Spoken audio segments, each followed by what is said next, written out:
Halo, assalamualaikum warahmatullahi wabarakatuh. Jumpa kembali dengan Bang Yang Official. Oke, jadi untuk videonya ini tentang Pak Hasto, yang dimana dibahas oleh Bapak Peci Merah, laki-laki Peci Merah, yang dimana kemarin juga berkomentar tentang Pak Jokowi, teman-teman ya. Oke, lanjut untuk videonya. Kita siapkan dulu, dan nanti jangan lupa yang sudah menonton dari awal sampai akhir, jangan lupa untuk berkomentar di kolom komentar saya. Oke, lanjut untuk videonya, kita play dulu, kita dengarkan dan kita tonton Bapak Peci Merah. Lanjut. Salam Pancasila. Hasto akan dicabut status tersangkanya oleh KPK, alias dibatalkan sebagai tersangka. Lalu tinggal dicari alasan yang tepat dan masuk akal yang bisa diterima masyarakat Indonesia. Yang terakhir, tinggal dicari pengalihan isu. Nah, ya. Jadi saya melihat hal ini dengan alasan dan argumen yang sangat kuat, dengan IQ tinggi. Ya. Setelah Hasto mendatangi KPK pada panggilan kedua, yang mana pada panggilan pertama dia mangkir. Ya, nah, Hasto hanya diperiksa selama 3 jam. Ya, untuk sebuah kasus yang dianggap besar, ya, pemeriksaan sebagai tersangka yang pertama kalinya diperiksa itu adalah waktu yang sangat singkat. Ya, nah, lalu kemudian Hasto tidak ditahan. Ya, padahal sebetulnya KPK itu bisa menahan Hasto dengan 2 alasan yang memang dimiliki oleh KPK, yaitu yang pertama adalah khawatir melarikan diri dan khawatir menghilangkan barang bukti. Ya, pertimbangannya apa sehingga KPK tidak menahan Hasto? Karena katanya KPK punya bukti, ya, bahwa Hasto memerintahkan Harun Masiku melarikan diri. Artinya Hasto juga bisa melarikan diri, kan gitu ya.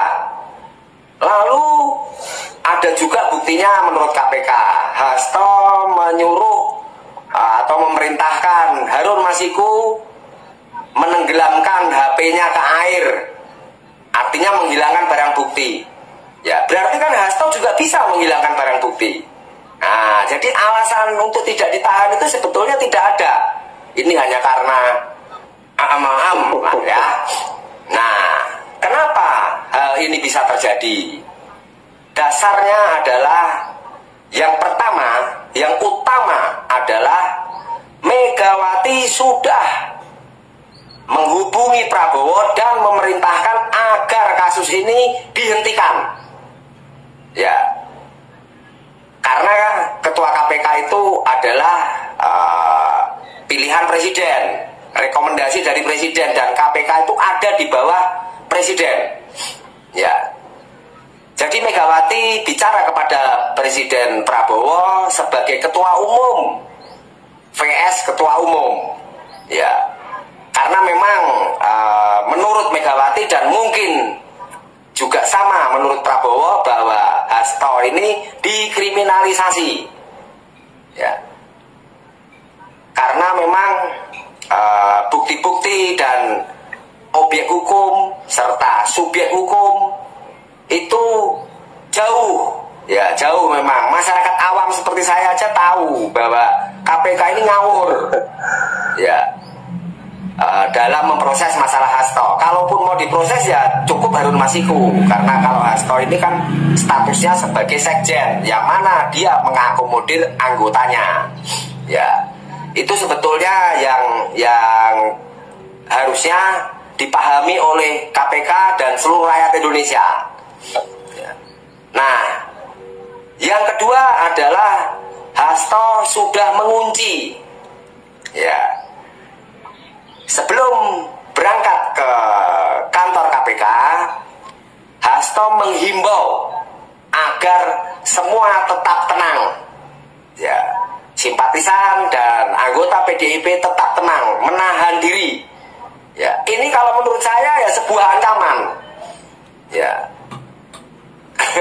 Menahan diri gitu ya. Ya. Kan logika kecilnya kan begitu ya. Nah, apalagi waktu sebelum ini atau pasnya hari ulang tahun PDIP beberapa hari sebelumnya, ya, ada prosesi cap jempol darah, ya, oleh anggota PDIP. Artinya apa? Mereka sudah menyatukan pendapat, menyatukan niat, menyatukan semangat. Ya, kalau sampai Sekjen PDIP dikriminalisasi, maka mereka jelas akan membela. Nah, kalau membela bentuk prosesinya cap jempol darah kan itu peringatan keras gitu. Peringatan keras. Ya, seperti itu ya, gitu. Jadi poin-poinnya seperti tadi. Jadi ujungnya nanti kasus Hasto ini tidak menguap begitu saja, tidak dibekukan atau ditepieskan, tidak. Ya, tetapi Hasto selamat. Artinya Hasto akan dicabut dan dibatalkan status tersangkanya. Kita lihat sama-sama. Ya. Saya Sang Pancasila, peci merah, IQ tinggi, selalu benar, ya. Merdeka. Saya tuh sebenarnya. Nah, itulah teman-teman ya, statement dari Bapak si peci merah yang dimana selalu ini ya berstatement mengenai Pak Jokowi yang kemarin, juga mengenai Pak Hasto untuk kali ini ya. Jadi katanya si peci merah adalah ber-IQ tinggi. Nah, itulah tadi statementnya. Mungkin teman-teman punya statement lain, silahkan tulis di kolom komentar saya. Dan ini bagaimana para netizen berkomentar, mari kita dengarkan dan let's go. Sangat kasihan sama Bapak Jokowi, kasihan sekali. Lah gimana enggak ya? Kasusnya Hasto ini ya, lagi-lagi mereka para kader PD Perjuangan nuduh Jokowi ya, yang dianggap dibalik tersangkanya Hasto itu pengerahan politisasi dari Bapak Jokowi. Nggak tahu ya akal sehatnya di mana gitu ya. Kalau Bapak Jokowi mau bro, itu udah dari dulu. Apalagi Bapak Jokowi pemegang kekuasaan, udah jelas gitu ya. Karena sekarang ini Bapak Jokowi ya bukan seorang presiden, dan Bapak Jokowi juga bodoh amat lah ngapain ngurusin partai PD Perjuangan gitu. Dan kalian juga harus tahu ya, Hasto ini namanya sudah dikantongi sejak tahun 2020. Tapi pada waktu itu, di saat KPK mengajukan nama Hasto untuk ditersangkakan, tidak dikabulkan oleh Ketua KPK zaman dulu itu di tahun 2020 oleh Bapak Firly. Ya, jadi Ketua KPK yang di tahun 2020 mempunyai hubungan baik dengan PD Perjuangan. Nah, permasalahannya di situ, udah paham kan? Oke, paham nggak sampai di sini? Jadi karena sudah ada pembaruan ketua di pemerintahan baru Bapak Prabowo yang ingin lagi bersih-bersih, ya hasil Hasto disapu juga. Dan juga nantinya masih ada beberapa kader PD Perjuangan yang akan ditindak. Kok ya lagi-lagi yang disalahkan Jokowi? Apa-apa Jokowi, ini itu Jokowi. Lah kampret emang namanya itu partai ya. Ini apa sih? Ini drama macam apa lagi? Kok makin lama makin kampungan dan gladrah kemana-mana? Wong yang punya masalah partainya kok yang diadukan Jokowi. Terus ngadunya ke makam leluhur yang punya nama besar dan gak selayaknya dipermainkan dan diperlakukan dengan sembarangan seperti ini. Panembahan Senopati itu pendiri kerajaan Mataram. Kok berani-beraninya diganggu dan dibawa-bawa pada persoalan sepele seperti ini? Perannya partaimu buat Jogja itu apa? Kok merasa pantas sambat atau mengadu ke Kanjeng Panembahan Senopati? Ini bukan cuma soal kebodohan mereka memahami pemimpin yang benar itu seperti apa, tapi juga merendahkan pepunden Mataram, pepundennya masyarakat Jawa, khususnya Yogyakarta. Mereka ini siapa? Dari terah mana? Jangan sok-sokan berpakaian lurik dan pakai belangkon terus bisa mengatasnamakan orang Jawa atau orang Yogyakarta. Kalau beneran Jogja, kalian ini Jogja bagian mana? Ini sungguh memalukan, merendahkan dan tidak pantas. Urusan politik itu urusan orang hidup, urusan ambisi sekelompok orang berkuasa. Nggak ada kaitannya sama leluhur. Cari sensasi, mau nggak usah serendah ini. Mereka ini orang-orang yang jelas tidak bisa menempatkan diri, tidak bisa menghormati leluhur, menjadikannya objek sensasi untuk meminta pengakuan publik. Semakin kurang ajar kayak gini, kalian justru akan semakin dijauhi masyarakat. Bukannya introspeksi diri, malah semakin pendek nalarnya. Hati-hati ya, kalian main-main dengan leluhur. Leluhur itu malati. Jangan sampai kalian menerima pelajaran karena sikap kalian yang merendahkan ini. Hati-hati, kualat ya. Semoga bermanfaat. Kawan-kawan, ada yang sengaja bikin gaduh ya situasi akhir tahun ini ya. Bikin gaduh, memanas-manasi, mengompor-ngompori ya antara situasi PDIP versus Pak Jokowi ya. Manas-manasin di media sosial, di media mainstream dan lain-lain. Dia manas-manasin. Ya itulah Rocky Gerung, itulah Refli Harun, itulah Faisal Assegaf, itulah Dr. Tifa di X, itulah Said Didu ya. Orang-orang itu lagi sebenarnya. Nah, mereka sebenarnya lagi senang nih, lagi bahagia. Kalau kita bilang dia membela PDI, mereka orang ini enggak juga, karena dulu dia paling keras terhadap PDIP. Nah, ketika sekarang PDIP ada pertarungan dengan Pak Jokowi, mereka ikut nebeng di situ, ya kan, bikin konten, ya menyerang Pak Jokowi ya, dengan harapan ya kalau memang Pak Jokowi yang menang, dia juga tepuk tangan sebenarnya, bahagia. Itulah orang-orang picik gitu, yang membuat gaduh bangsa ini, kelompok kecil yang sebetulnya itulah lawan kita gitu loh, masyarakat. Jangan percaya sama mereka. Ya, jadi kelompok-kelompok atau netizen-netizen yang masih mempercayai orang-orang itu, astagfirullahalazim gitu ya. Jadi aneh gitu. Berarti otak Anda ya udah gitu. Saya cuma mau ngomong ini aja ya.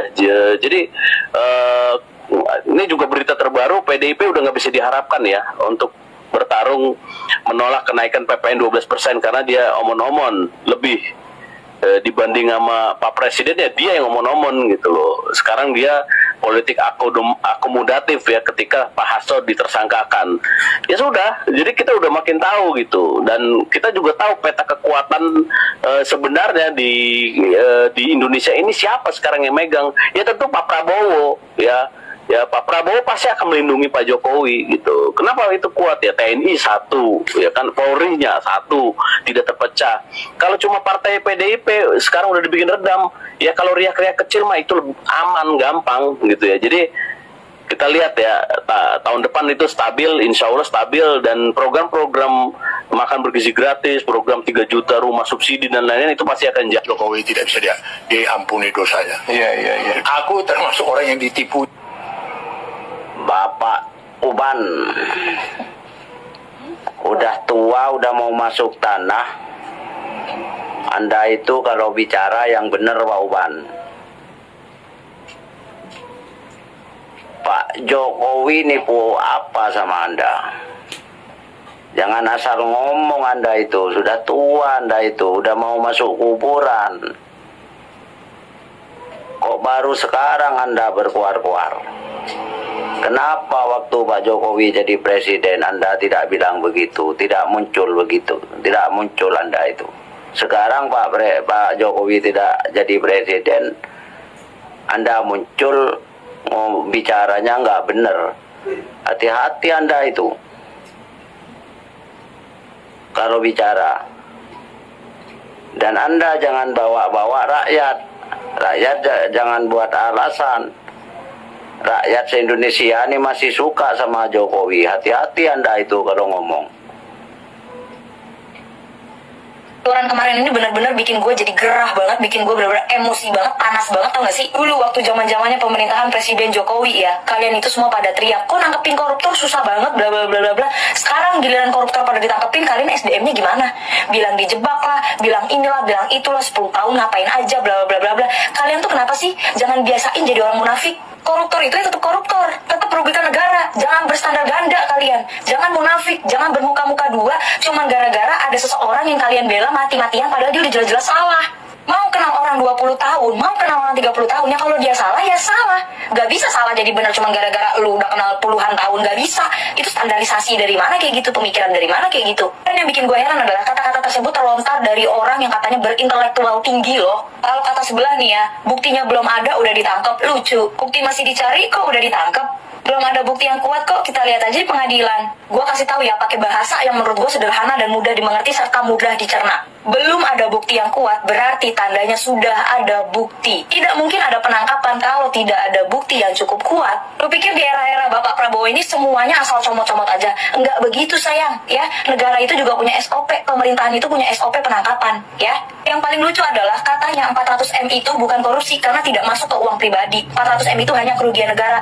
Gue gak ngerti deh, maksudnya gimana sih? Ini gue yang ngelek, gue yang dungu, apa mereka yang kepinteran sih? Jadi kepala gue tuh gak nyampe gitu loh. Menurut gue, ya justru karena itu kerugian negara, makanya berimbas ke rakyat. Bayangin koruptor-koruptor yang udah ditangkap dan merugikan negara tersebut, totalnya udah berapa triliun, udah berapa ratus miliar, nyaris triliunan, atau udah lebih dari berapa triliun. Harusnya kas negara itu bisa membantu, memajukan, mensejahterakan rakyat dan bangsa negara Indonesia gitu ya. Sekarang kalian lihat, bukan masalah masuk ke kantong pribadi pak, bukan itu masalahnya. Kalian tahu, BPJS berkasus korupsi, banyak dana desa yang dikorupsi, banyak rakyat yang BLT-nya dipotong oleh atasnya, jadi nyampe ke rakyat itu tidak semestinya, bukan nominal yang seharusnya mereka terima. Dan banyak lagi kasus lainnya yang akhirnya berimbas ke rakyat. Bukan masalah masuk ke kantong pribadi atau enggak pak, uang negara yang milik negara yang akan dialokasikan untuk rakyat, untuk mensejahterakan rakyat, bangun bendungan baru, jembatan baru, membaguskan jalanan, menyalakan listrik di daerah-daerah yang listriknya masih nyala-mati, air dan segala macamnya, memajukan pendidikan, bantuan sembako, dan lain-lainnya. Masalahnya susah, bikinannya itu Imam Mahdi, pemilik kunci surga. Gua susah, rakyat kecil, rakyat jelata yang gak punya orang dalam untuk menuju surga, ya susah. Mau gua ngomong apapun tetap yang dibelain surga, pemilik kunci surga. Katanya mau memberantas korupsi, giliran koruptornya ditangkap malah dibela. Dengan alasan tuh yang gak masuk akal banget, malah beralasan kayak, ya namanya juga berlawanan politik. Hello, yang berlawanan politik akan terintimidasi. Ya gitulah, kalau lu jujur, kalau lu bersih, ya bersih aja. Koruptor, ya tetap koruptor. Kalau gue boleh jujur ya guys, buat gue, mau siapapun presidennya, mau siapapun pemimpinnya, hidup gue gini-gini aja. Tetap kerja seperti biasanya, tetap macet-macetan dan segala macamnya. Tapi yang gue pikirin apa? Yang gue pikirin adalah rakyat-rakyat di luaran sana yang tidak punya platform dan tidak berani untuk menyuarakan hal-hal seperti ini karena keterbatasan komunikasinya, karena keterbatasan pengetahuannya, karena keterbatasan elektroniknya, jadi mereka tidak bisa bersuara. Yang gue pelajari di sekolah adalah DPR itu adalah Dewan Perwakilan Rakyat. Sekarang kalau DPR-nya aja korupsi, mau mewakilkan rakyat yang mana? Rakyat yang mana yang diwakilkan? Kalau boleh jujur ya, BLT, gue tidak mendapatkan bantuan tersebut.